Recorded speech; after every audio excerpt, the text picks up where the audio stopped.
नमस्कार। अपना उत्तर प्रदेश में आप सभी का स्वागत है। मैं हूं आपके साथ पल्लवी राजपूत। खबरों की शुरुआत करते हैं विस्तार के साथ। मुख्यमंत्री योगी आदित्यनाथ ने एक नई परंपरा शुरू कर दी है। वह देश के अकेले ऐसे सीएम हैं जिन्होंने विकास की खातिर अपनी ही दुकानों और उस मंदिर की चार दीवारी पर बुलडोजर चलवा दिया जिसके वह पीठाधीश्वर हैं। मुख्यमंत्री और गोरक्ष पीठाधीश्वर महंत योगी आदित्यनाथ के आदेश से गोरखपुर में गोरखनाथ मंदिर की एक दो नहीं 200 से ज्यादा दुकानें जमींदोज की जा रही हैं। यह सब हो रहा है गोरखपुर में मोहद्दीपुर से जंगल कोड़िया तक बन रहे 17 किलोमीटर लंबे 4 लेन के लिए। मंदिर परिसर की करीब 200 और उससे लगी 100 अन्य दुकानें 4 लेन के आड़े आ रही थी। पिछले 4 दिन से इन दुकानों को तोड़े जाने का सिलसिला जारी है। मंदिर की दुकानें तोड़ने की इजाजत खुद मुख्यमंत्री योगी आदित्यनाथ ने दी है और इन इजाजत के बाद ही वो देश के ऐसे अकेले सीएम बन गए हैं जो विकास के खातिर अपनी ही दुकान और उस मंदिर की चार दीवारी को तोड़वा रहे हैं जिसके वे पीठाधीश्वर हैं। मुख्यमंत्री और गोरक्ष पीठाधीश्वर महंत योगी आदित्यनाथ के आदेश से गोरखपुर में गोरखनाथ मंदिर की एक या दो नहीं बल्कि 200 से ज्यादा दुकानें जमींदोज की जा रही हैं और यह सब हो रहा है गोरखपुर में मोहद्दीपुर से जंगल कोड़िया तक बन रहे 17 किलोमीटर लंबे 4 लेन के लिए। खबर पर ज्यादा जानकारी के साथ हमारे संवाददाता गोरखपुर से शाहिद खान इस समय फोन लाइन पर जुड़े हुए हैं। शाहिद, पूरी जानकारी हम आपसे चाहेंगे। गोरखनाथ मंदिर के आसपास बनी हुई लगभग 200 से ज्यादा दुकानों को तोड़ा जा रहा है। जी जी जी देखिए, गोरखपुर के मोहद्दीपुर से लेकर जंगल कौड़िया तक करीब 17 किलोमीटर के लंबे 4 लेन के निर्माण में जो आड़े दुकानें आ रही थी गोरखनाथ मंदिर परिसर में 200 दुकानें, उन दुकानों को मुख्यमंत्री योगी आदित्यनाथ ने ध्वस्त करा दिया है।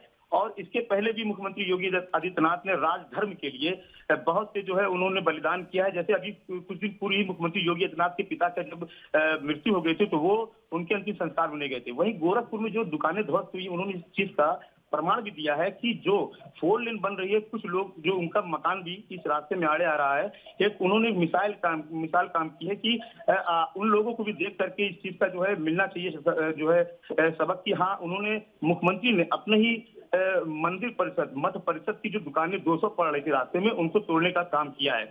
और लॉकडाउन के दौरान जो काम चल रहा है ये गोरखपुर से लेकर सुनौली तक 4 लेन का काम चल रहा है। सुंदरीकरण में और विकास के उसमें एक जनप्रतिनिधि के रूप में अपना फर्ज मुख्यमंत्री योगी आदित्यनाथ दिखा रहे हैं। इसके पहले भी जो है मुख्यमंत्री योगी आदित्यनाथ ने जो है गोरखपुर में विकास के खातिर इस चीज का कभी नहीं सोचा कि जो विकास हो रहा, जब वो सांसद थे मुख्यमंत्री से पहले तो उन्होंने विकास के प्रति बहुत से ऐसे काम किए हैं जो जनहित में जरूरी था। शायद ये भी जानकारी चाहेंगे कि अभी कितनी दुकानें तोड़ी जा चुकी हैं और अभी कितनी दुकानें तोड़ी जाना बाकी हैं और क्या कुछ मकान भी ऐसे हैं जो इस काम के आड़े आ रहे हैं? देखिए, इस अभी तो करीब 200 दुकानों को जो है मंदिर परिषद जो मठ परिषद जो गोरखपुर में जो मंदिर, ये उत्तर भारत में ये गोरखनाथ मंदिर अपने में बहुत कुछ जाना जाता है और उसमें गोरखनाथ मंदिर भी एक है। उसी दौरान जो गोरखनाथ मंदिर से लेकर के जंगल कौड़िया तक बीच में बड़े बड़े आलीशान मकाने हैं, उनको भी तोड़ने के लिए जो है जो निर्माण विभाग है, जो संस्थाएं हैं, उन्होंने जो है निशान लगा दिया है। लोग अपना मकान तोड़ना भी शुरू कर दिए हैं और इसको देख करके इस चीज का सबक भी ले रहे हैं। लेकिन एक चीज एक तरफ आपको और भी बताना था बात कि गोरखपुर में मोहद्दीपुर से लेकर सुनौली तक या जंगल कौड़ी तो जो भी 4 लेन बन रही है उस बीच में मंदिर भी आई है और मजार भी आई है। उन मजार को भी और मंदिरों को भी जो है वहां से हटाने का काम किया गया है। अभी पिछली 2-3 दिन पूर्व ही वहां पे शेर अली शाह की एक मजार थी, जिस मजार को रात में और मंदिर और मजार दोनों अगल बगल थे, उन मजार और मंदिर को भी हटाने का काम इस 4 लेन के बीच में जो पड़े से हटाने का काम किया गया। वही मुख्यमंत्री योगी आदित्यनाथ ने भी जो है मंदिर परिषद से लगातार लगी जितनी भी दुकानें 200 दुकानें थी जो जिन लोगों की रोजी रोटी भी इन दुकानों के जरिए चलती थी, उनको मुख्यमंत्री योगी आदित्यनाथ ने हटवाने का काम किया है और ये बहुत बड़ी मिसाल काम की है। मुख्यमंत्री और योगी आदित्यनाथ विकास के जनप्रतिनिधि के रूप में विकास के लिए बहुत दिनों से जाने जाते हैं। जी, शायद ये भी जानकारी चाहेंगे, जिस तरह से आपने बताया कि कई मजार भी तोड़ी गई हैं और कई छोटे ऐसे मंदिर भी थे जिन्हें भी तोड़ा गया है 4 लेन निर्माण कार्य के लिए, तो क्या जो ये सभी जो मकान, दुकानें और मंदिर मजार ध्वस्त किए जा रहे हैं इसमें सहयोग मिल रहा है आम जनता का? जी, इसमें सहयोग आम जनता का मिल रहा है। विकास से रिलेटेड बात है। अब तो और भी बहुत बड़ी मिसाल बन गई। खुद मुख्यमंत्री योगी आदित्यनाथ, जिन्हें जो है फायर ब्रांड नेता कभी कहा जाता था, वो आज खुद अपनी मंदिर परिषद की उन दुकानों को जो है उन्होंने खुद तोड़वा दिया और जो मजार टूटी है एक मजार टूटी जो बीच रास्ते में आई थी और एक मंदिर जो तरंग क्रॉसिंग के पास ही दोनों मंदिर और मजार जो है स्थित थी। और जो पहले से विवाद इसको लिंटर लगाने को लेकर पहले भी चलता रहा है इन दोनों मंदिर और मजार पे, लेकिन किसी भी धर्म के समुदाय के लोगों ने इस पे आवाज नहीं उठाई है। तो कहीं ना कहीं गोरखपुर की जनता भी चाहती है कि विकास हो, और विकास के नाम पे मुख्यमंत्री योगी आदित्यनाथ का वो साथ है, क्योंकि गृह जनपद मुख्यमंत्री योगी का है और वो उनके पड़ोसी भी है, और उनके गोरखपुर जिले जनपद उनको इस बात का भी फक्र है यहाँ के गोरखपुर के लोगों को। बहुत बहुत शुक्रिया शाहिद, तमाम जानकारी हम तक पहुंचाने के लिए।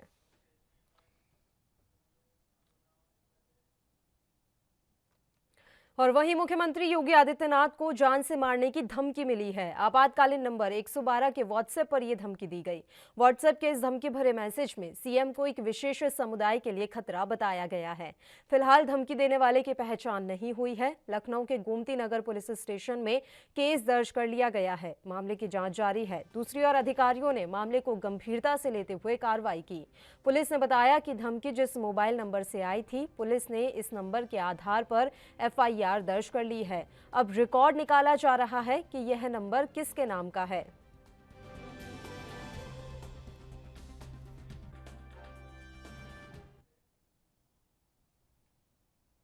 उत्तर प्रदेश में अब बस पॉलिटिक्स पार्ट 2 शुरू हो गई है। यह घमासान राजस्थान सरकार की ओर से कोटा से छात्रों के लिए उपलब्ध कराई गई बसों को लेकर शुरू हुआ है।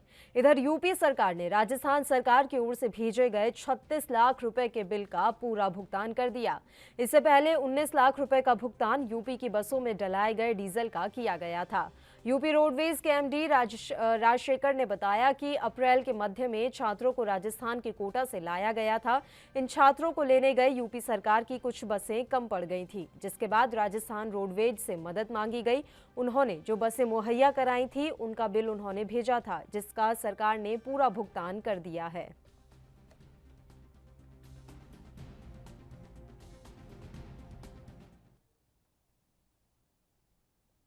तो उत्तर प्रदेश के बस विवाद का मामला अभी पूरी तरह ठंडा भी नहीं हुआ था कि राजस्थान की कांग्रेस सरकार ने उत्तर प्रदेश सरकार को 36 लाख रुपए का बिल भेजकर नया विवाद खड़ा कर दिया है। यह बिल कोटा से यूपी लाए गए बच्चों के लिए 70 बसें उपलब्ध करवाने को लेकर भेजा गया। फिलहाल यूपी सरकार ने इस बिल का भुगतान कर दिया है, लेकिन राजस्थान सरकार के इस कदम के बाद बीजेपी कांग्रेस को लेकर और अधिक हमलावर हो गई है। वहीं बीएसपी सुप्रीमो मायावती ने भी इसे लेकर कांग्रेस को खूब खरी खोटी सुनाई। मायावती ने ट्वीट कर कहा कि राजस्थान सरकार की यह हरकत उसकी कंगाली और अमानवीयता को प्रदर्शित करता है। दो पड़ोसी राज्यों के बीच ऐसी घिनौनी राजनीति अति दुखद है।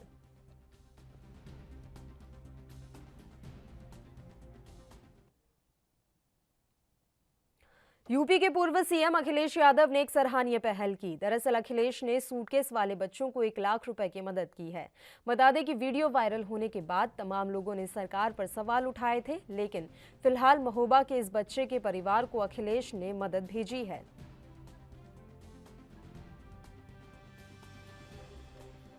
तो जो ये तस्वीरें आप देख रहे हैं, ये वीडियो काफ़ी ज़्यादा वायरल हुआ था और इस वीडियो के वायरल होने के बाद लगातार सरकार की व्यवस्थाओं को लेकर सवाल खड़े किए गए थे। ये तस्वीर जो आप देख रहे हैं कि एक बच्चे को सूटकेस पर ले जाती हुई मां नज़र आ रही है और ये वीडियो पूरे देश भर में ज़बरदस्त वायरल हुआ था। इस वीडियो के वायरल होने के बाद जहाँ देश भर में सरकार पर सवाल उठ रहे थे, इसी बीच यूपी के पूर्व सीएम अखिलेश यादव ने एक सराहनीय पहल की। दरअसल अखिलेश ने सूटकेस वाले बच्चे को 1 लाख रुपए की मदद दी है। बता दें कि वीडियो वायरल होने के बाद तमाम लोगों ने सरकार पर सवाल उठाए थे, लेकिन फिलहाल महोबा के इस बच्चे के परिवार को अखिलेश ने 1 लाख रुपए की आर्थिक मदद भेजी है। तो ये सराहनीय पहल यूपी के पूर्व सीएम अखिलेश यादव के द्वारा की गई।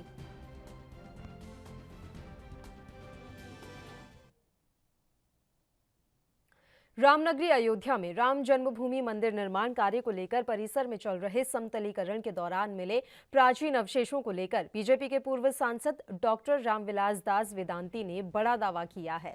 उन्होंने दावा किया है कि गर्भगृह स्थान अगर गहरी खुदाई की जाए तो वहां पर त्रेता युग के भी चिन्ह प्राप्त होंगे। वहीं डॉक्टर रामविलास दास वेदांती राम मंदिर आंदोलन में सक्रिय भूमिका में रहे हैं।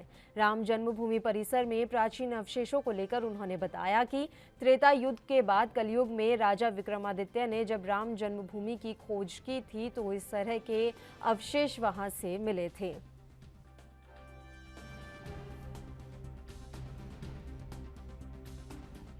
रामायण मीमांसा में किया है। 1,81,60,65 वर्ष पहले रामलला का जन्म हुआ था।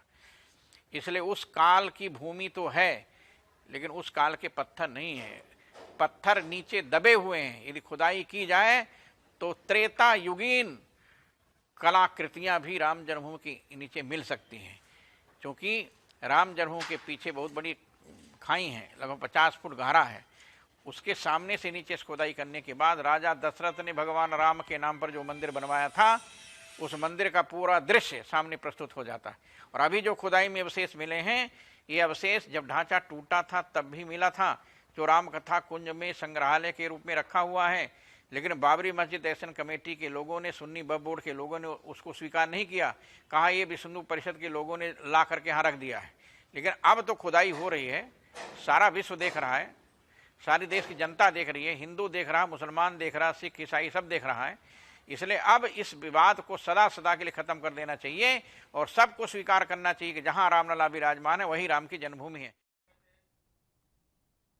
आज माह रमजान का आखिरी शुक्रवार यानी कि अलविदा है, जिसे जमीतुल अलविदा भी कहा जाता है। इस दिन पूरे देश की ईदगाह और मस्जिदों में अलविदा की नमाज अदा की जाती है, लेकिन कोविड-19 के चलते सभी धार्मिक स्थलों को बंद रखा गया है।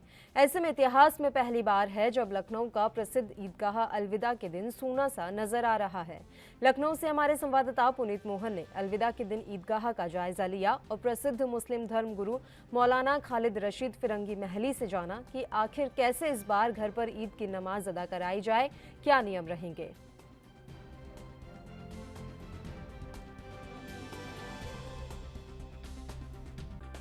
साहब, आज अलविदा हो गया, ईद की नमाज होगी, शायद वर्षों में पहली बार है कि जब घर पर पढ़ने के निर्देश हैं।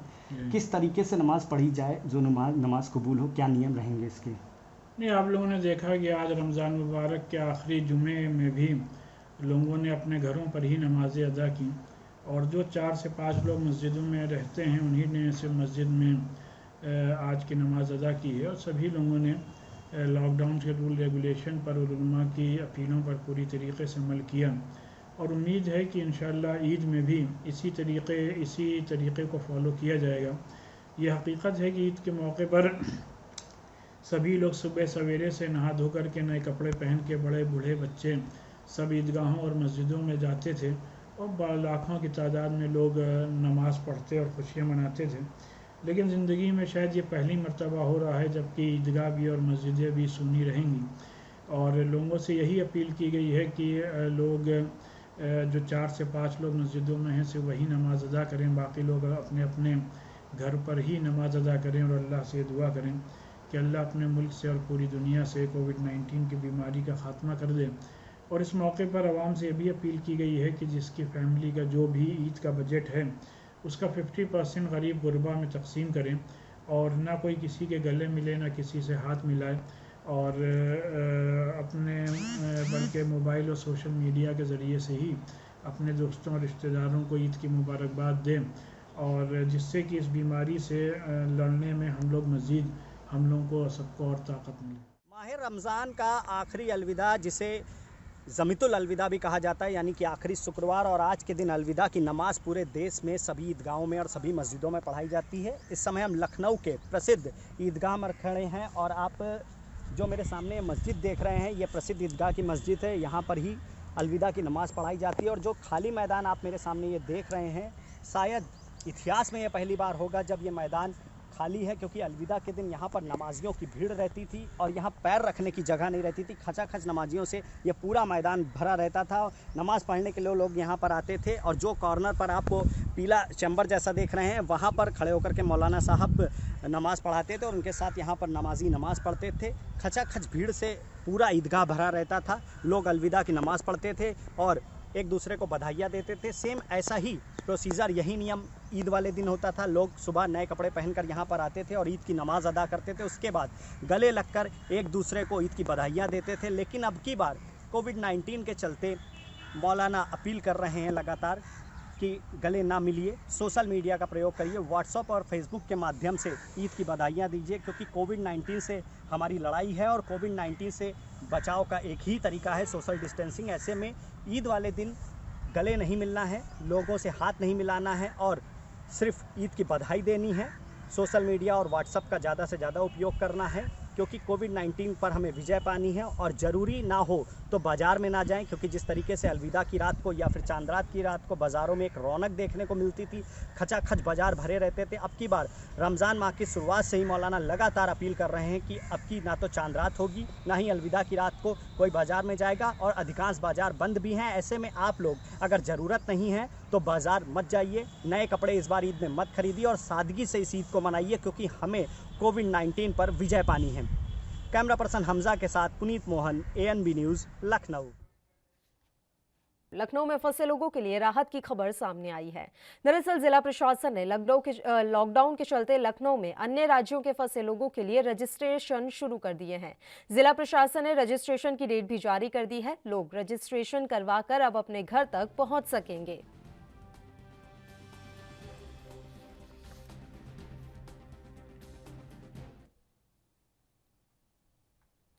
सहारनपुर जनपद में अप्रवासी मजदूरों के कोरोना पॉजिटिव आने के बाद प्रशासन की टेंशन बढ़ गई है। देर रात को आई रिपोर्ट में 7 कोरोना पॉजिटिव मरीज मिले, जो प्रवासी मजदूर हैं। राहत की बात यह है कि प्रवासी मजदूरों को क्वारंटीन में रखा गया था, यानी कि उन्हें घर नहीं जाने दिया गया था। इनमें देवबंद में कुछ प्रवासी मजदूर क्वारंटीन थे, जबकि कुछ को शहर में क्वारंटीन किया गया था। जिलाधिकारी अखिलेश सिंह ने बताया कि देर रात को 7 प्रवासी मजदूरों के पॉजिटिव आने की सूचना मिली। इनमें प्रवासी मजदूर दिल्ली, गुजरात सहित कुछ अन्य राज्यों से पहुंचे थे। हालांकि किसी को भी घर नहीं जाने दिया गया था, सभी को क्वारंटीन में रखा गया था।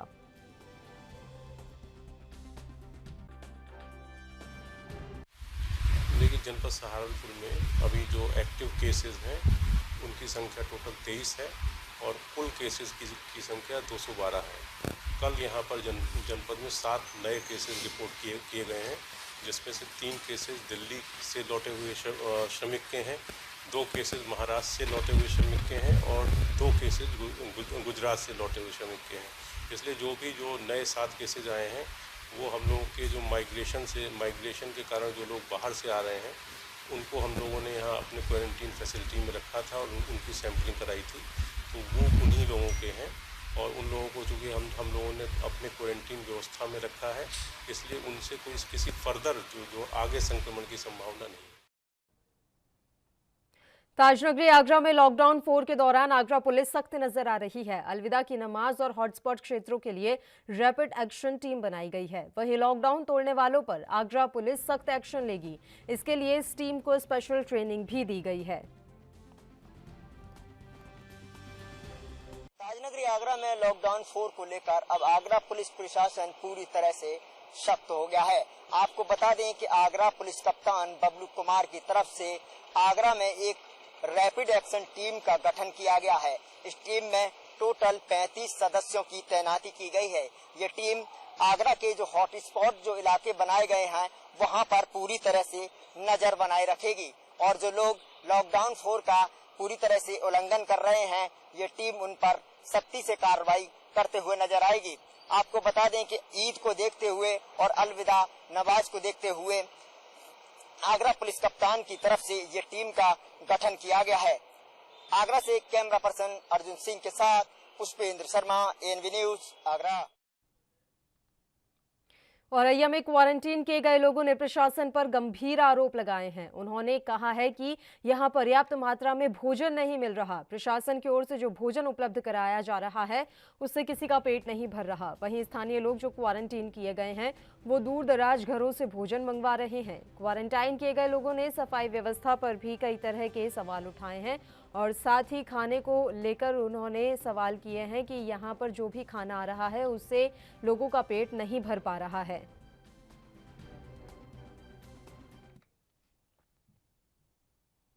केंद्र और राज्य सरकार के लाख प्रबंध होने के दावों के बावजूद प्रवासी मजदूरों का पैदल, साइकिल और रिक्शों से आने का सिलसिला थमने का नाम नहीं ले रहा है।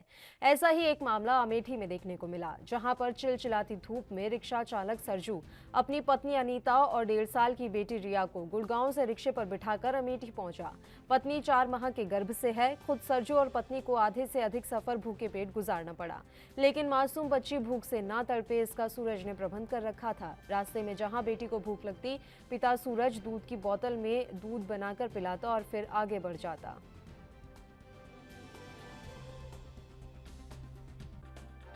सर मेरा सरजू प्रसाद नाम सर। जो कहाँ से आप चले थे रिक्शे से, क्या पूरी बात बताइए। सर मैं गुड़गांव से चला था सर, लक्ष्मण विहार गली नंबर 10 मकान नंबर 1800 से। कब से चले वहाँ? सर वहाँ मैं 15 तारीख को सुबह 4 बजे निकला हूँ सर। तो सरकार कह रही है मजदूरों की मदद कर रहे हैं, उन्हें भिजवाने की व्यवस्था कर रहे हैं, तो कभी आपने यहाँ किसी को फ़ोन किया या मदद मांगी थी? सर कॉल भी किया, गृह मंत्री को कॉल भी किया, फिर ताऊदेवीलाल स्टेडियम में भी रोका।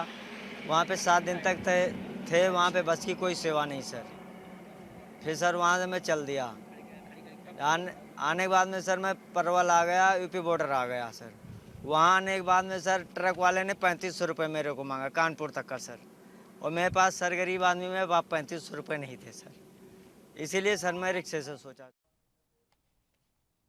महोबा रेलवे स्टेशन से 2 महीने बाद यात्रियों से गुलजार हो गया। पीएम मोदी और सीएम योगी की पहल पर आज पहली श्रमिक स्पेशल ट्रेन करीब 232 कामगारों मजदूरों को गाजियाबाद से लेकर महोबा रेलवे स्टेशन पहुंची, जिसमें महोबा, हमीरपुर समेत मध्य प्रदेश के छतरपुर जिले के कामगार या मजदूर शामिल हैं।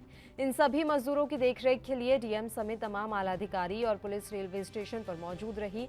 सभी कामगारों को सुरक्षित घर पहुंचाने के लिए शासन के निर्देश पर जिला प्रशासन ने रोडवेज बसों से थर्मल स्क्रीनिंग के साथ साथ खाने पीने की व्यवस्था कर घर पहुंचाने की बात कही है।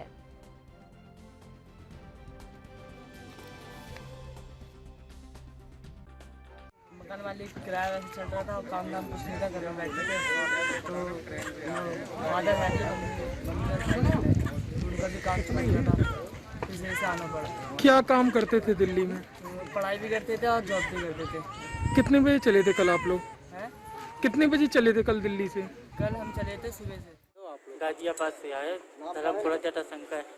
कहाँ जाओगे? मध्य प्रदेश, वहाँ पर छतरपुर जिला। किस गाँव? जटाशंकर गाँव, धर्मपुरा। इनका नाम बसंती। क्या जिनके पैर क्या विकलांग है क्या? हाँ, विकलांग टूट गया, वहाँ गिर गई। कहाँ टूट गई? वहाँ गिर गई थी दिल्ली।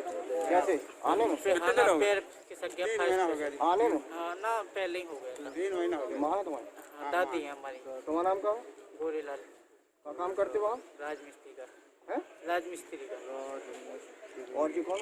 पापा जी। क्या नाम है इनका? अनंत। बलरामपुर जिले में पुलिस की मौजूदगी में महिला को उसके पति, जेठ, देवर और 3 भतीजों ने पीट कर अधमरा कर दिया। घटना थाना रेहरा बाजार क्षेत्र के अधीनपुर गांव की है। एसपी ने महिला की पिटाई की वायरल वीडियो को संज्ञान में लिया है। थाना रेहरा की पुलिस ने महिला की तहरीर पर केस दर्ज कर पति समेत 4 लोगों की गिरफ्तारी की है और 2 अन्य लोगों की तलाश अभी चल रही है। एसपी ने घटना के समय मौजूद डायल 112 के 2 कर्मियों को निलंबित किया है।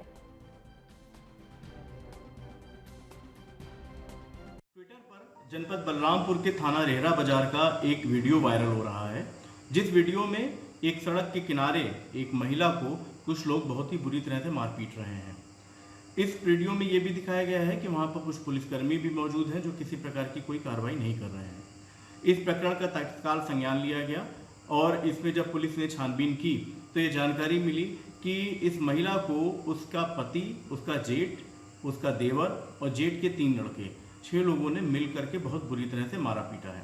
और वहाँ पर जो यूपी 112 की गाड़ी खड़ी थी, उनके पुलिसकर्मियों ने उस पर कोई कार्रवाई नहीं की थी। तो इस प्रकरण में तत्काल अभियोग पंजीकृत कर लिया गया है और इसके साथ ही पुलिस ने कई स्थानों पर दबिश दे करके महिला के पति को, महिला के जेठ को, उसके देवर को और जेठ के 1 लड़के को, यानी कि 6 में से 4 अभियुक्तों को गिरफ्तार कर लिया है। शेष 2 अभियुक्त जो जेठ के 2 लड़के हैं, उनको भी बहुत शीघ्र गिरफ्तार कर लिया जाएगा। यूपी 112 के पुलिसकर्मी जिन्होंने मौके पर कोई भी कार्रवाई नहीं की है, उनको तत्काल प्रभाव से निलंबित कर दिया गया है। तो शीघ्र ही अन्य अभियुक्तों की भी हम लोग गिरफ्तारी करके इसमें कठोर कार्रवाई करेंगे। कोरोना वायरस संकट काल के बीच देश के अलग अलग हिस्सों में प्रवासी मजदूरों के साथ हो रहे हादसों की खबर लगातार आ रही है। शुक्रवार को एक बार फिर उत्तर प्रदेश के बुलंदशहर में 2 प्रवासी मजदूरों की मौत हो गई। यहां प्रवासी मजदूरों से भरी एक पिकअप वैन बिजली के पोल से टकरा गई, जिसके बाद वैन पलट गई और 2 मजदूरों की मौत हो गई। इस हादसे में करीब 1.5 दर्जन मजदूर घायल भी हुए हैं, जिन्हें स्थानीय पुलिस की ओर से अस्पताल पहुंचाया गया। ये मजदूर गुजरात के सूरत से बिजनौर जा रहे थे, लेकिन बीच में ही ये हादसा हो गया। बता दें कि देश में 25 मार्च से लागू लॉकडाउन के बाद प्रवासी मजदूरों को काफी मुश्किलों का सामना करना पड़ा। कई जगह मजदूर फंसे रहे, जिसके बाद वो पैदल ही घर की ओर रवाना होने लगे। कुछ जगह मजदूर पैदल नजर आए तो कई जगह साइकिल से ही घर के लिए रवाना हो गए।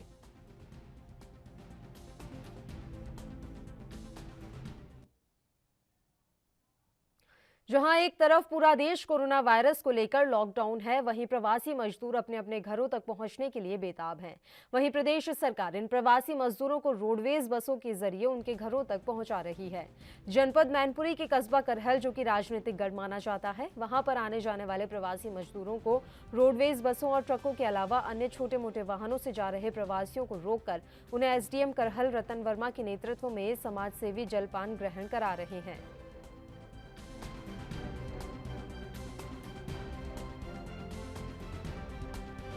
एक बार हम लोग साइकिल से भी चल दिए थे पैदल, पर हम लोग नहीं पहुंच पाए, इसलिए हम लोग वापस चले गए। फिर हम लोग ट्रक किए, उसमें पंजाब में मतलब बॉर्डर पे हम लोग का ट्रक को भी रोक रखे। तब फिर हम लोग को रात में रोक दिए, वहीं पे 4 बजे भोर में हम लोग को खोले। फिर हम लोग आए, यहाँ पर देखे अच्छा व्यवस्था मिला हम लोगों को। सब किसी के पास पैसे नहीं थे, किसी के पास 50 रुपये 10 रुपये ऐसे करके फिर यहाँ पर हम लोग गाड़ी को रोकवाए। उसके बाद में सारे कोई अच्छे से खाए पिए सब, अभी हम लोग बहुत कम हो गए पंजाब से। मतलब कि ऐसा कर रहे हैं कि जो पैदल भी आदमी जो चल रहे हैं उनको भी उन लोग ने वापस कर दे रहे हैं मार करके डंडे से। दोनों एक ही माना जाता है और राजनीतिक अखाड़ा होने के बाद यहाँ नेताओं की बाढ़ सी रहती है। लेकिन लॉकडाउन में ऐसा सुनने में आया कि यहाँ बहुत कम नेता की जगह समाज सेवी उभर के आए हैं। इस बारे में क्या कहेंगे? बिल्कुल सही बात है आपकी, आपने बिल्कुल अच्छा प्रश्न पूछा है। आज के यहाँ के जितने भी नेता हैं, चाहे वो समाजवादी पार्टी को हों, चाहे किसी भी पार्टी से, मैं चाहे कांग्रेस चाहे भारतीय जनता पार्टी कोई भी हो, यहाँ पे नेता कोई नहीं दिखाई दे रहा है। सबसे ज़्यादा अगर जो निकल के आ रहे हैं वो समाज सेवी आ रहे हैं और उन्होंने बढ़कर बहुत ही बढ़ चढ़कर हिस्सा लिया है। यहाँ पर वास्तविकता नेताओं की यहाँ पर अब इस समय कहीं भी कोई दिखाई नहीं दे रहा है। इन गरीब जनता के लिए जब भी आए हैं तो समाज सेवी करहल के लोग निकले हैं। मैं ये उनसे हमेशा सभी का बहुत बहुत आभार व्यक्त करता हूँ, करहल के समाज सेवियों का, जिन्होंने बहुत बढ़ चढ़कर हिस्सा लिया है। मैं सभी का बहुत बहुत अभिनंदन और वंदन करता हूँ। यहाँ पर समाज सेवियों द्वारा बहुत बड़े व्यवस्था की जाए है। रवि कुमार हैं, जीवन यादव है, कठेरिया है, और ये कल्लू सर्वेश जी हैं, यहाँ के चेयरमैन है तहसील के पास। ये बहुत ही बढ़िया इन्होंने व्यवस्था की है। कोई भी यात्री यहाँ से भूखा नहीं जा रहा है और आग्रह के साथ इनको खाना उपलब्ध कराया जा रहा है, फल दे रहे हैं, बच्चों के लिए फूड दे रहे हैं। और जो जिनके पास चप्पलें नहीं है, ये समाज सेवा का अपना अलग अलग नजरिया है। उधर देखिए तरबूज दिया जा रहा है, खीरा दिया जा रहा है, केला दिया जा रहा है और सोशल डिस्टेंसिंग का पालन करवाया जा रहा है। और इसी के साथ अपना उत्तर प्रदेश में फिलहाल के लिए इतना ही। मुझे दीजिए इजाजत। देश प्रदेश के तमाम ताज़ा खबरों के लिए आप बने रहिए हमारे साथ। नमस्कार।